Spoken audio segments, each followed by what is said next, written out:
Hey, you're on the Bible Forum. This is Warren Sprouse. We're here every Sunday night from 8 until 10 p.m. Eastern. Tonight we're looking at nuclear cooperation in the land of the rising sun.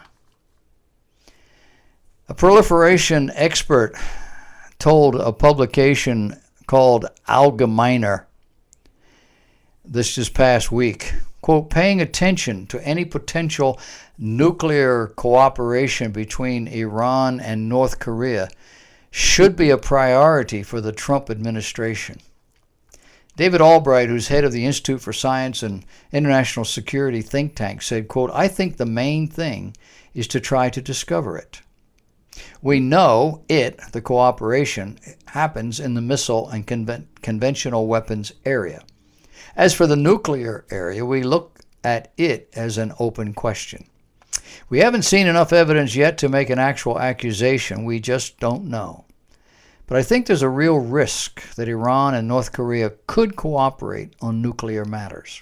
It requires a lot of attention from our intelligence services. There are two types of know-how Iran and North Korea could share. The first, he noted, is more traditional information about building nuclear weapons, testing nuclear weapons, something North Korea has plenty of experience with. The second is re-entry vehicle technology for a nuclear warhead.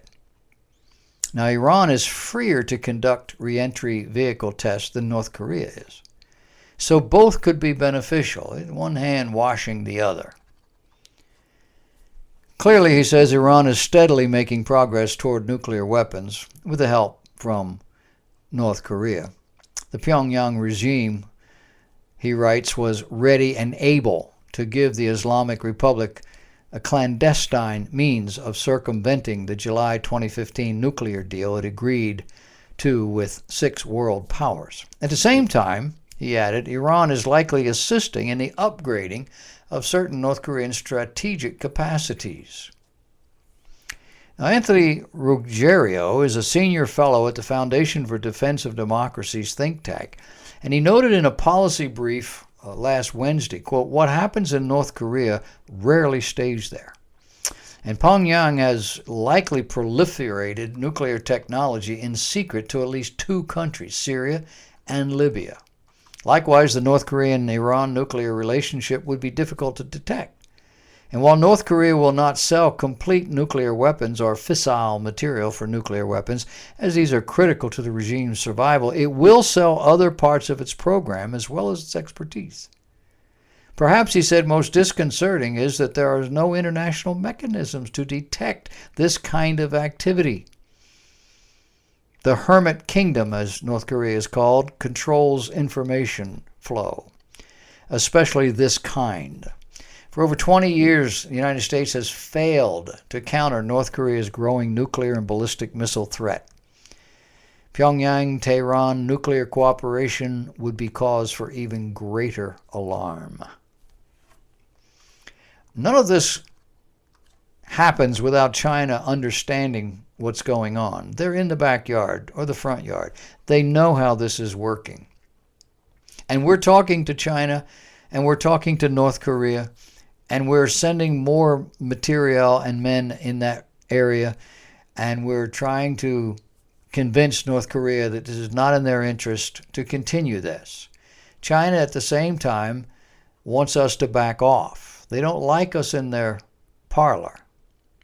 Chinese Foreign Minister Wang Yi stepped up to the plate the other day and took a tougher U.S. line on North Korea, or looked at the tougher line that we're drawing, and reiterated his country's view that the only way to rein in the reclusive neighbor is to talk to them.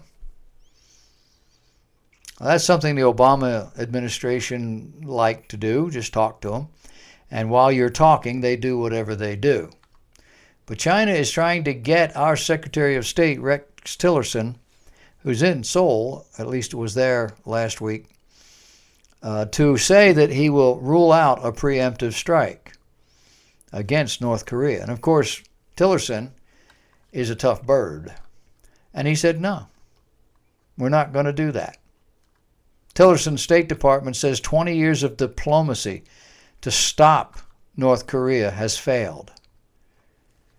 The Chinese representative said the most important principle we have identified is that no matter what happens, we have to stay committed to diplomatic means as a way to seek a peaceful settlement. We hope all parties, including our friends from the U.S., will size up the situation in a cool-headed and comprehensive fashion and arrive at a wise decision.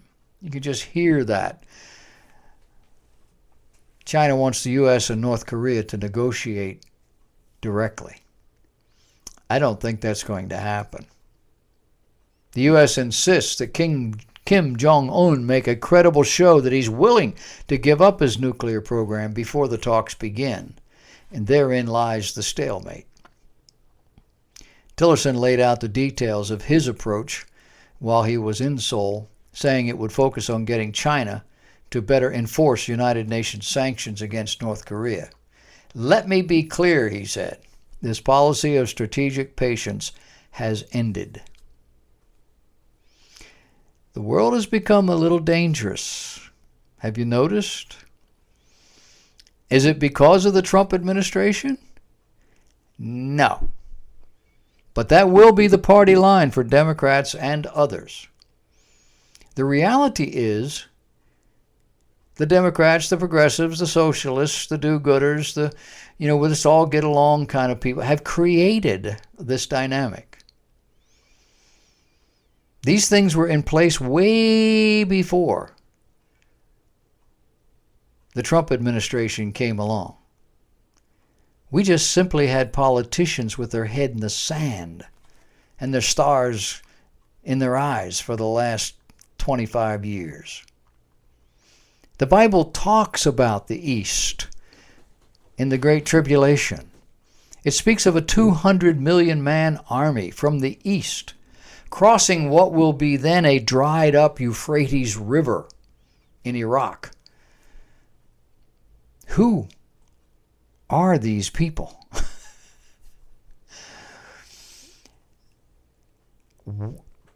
The 200 million man army has been a topic of discussion in theology as long as the Bible's been around. Nobody's quite sure exactly what it's all about. Are they demons? Are they angels? Are they human beings? If they are spirit beings, why are they coming across the Euphrates? 4 angels are meting out death at this time.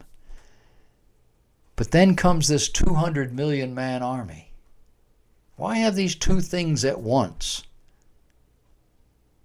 Now the text actually references 3 things that kill. The 4 angels are killing, the 200 million man army is coming to kill, and then there's fire, smoke, and brimstone.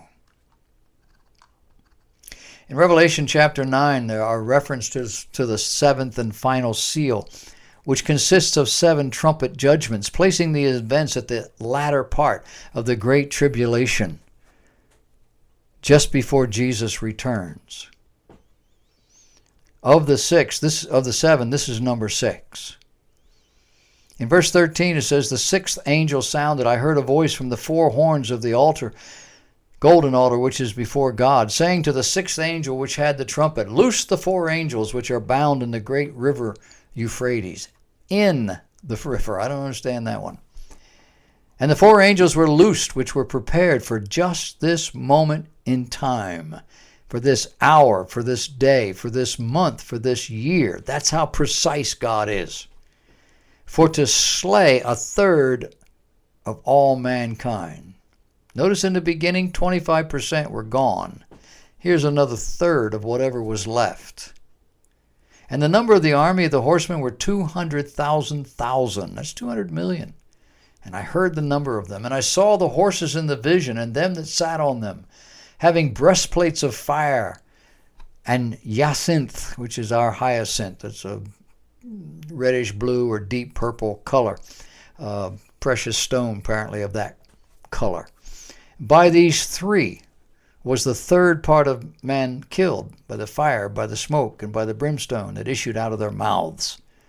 For their power is in their mouth, and in their tails. For their tails were like unto serpents, and had heads, and with them they do hurt. These are horrendous days. You read these descriptions. I always read this and I think of helicopter gunships. But these are supernatural events and supernatural people. Not the 200 million men, but all the other stuff.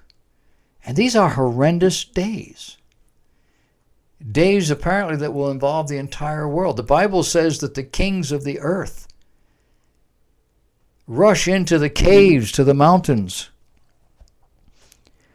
and they call upon the mountains to fall upon them,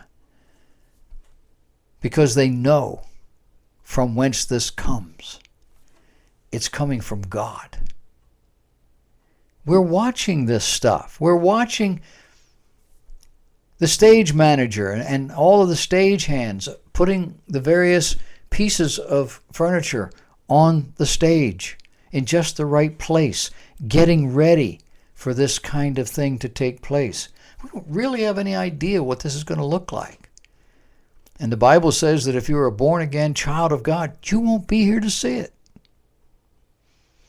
We will be in heaven with our bridegroom, and there will be a wedding. And we won't know any of this. Now some have said, oh yeah, I'll be in heaven with sit. No. You go to heaven now, and you can see what your family's up against down here, and takes heaven right away from you. Now we get to heaven, we're separated. That's it, it's over. We don't see all this. We come back.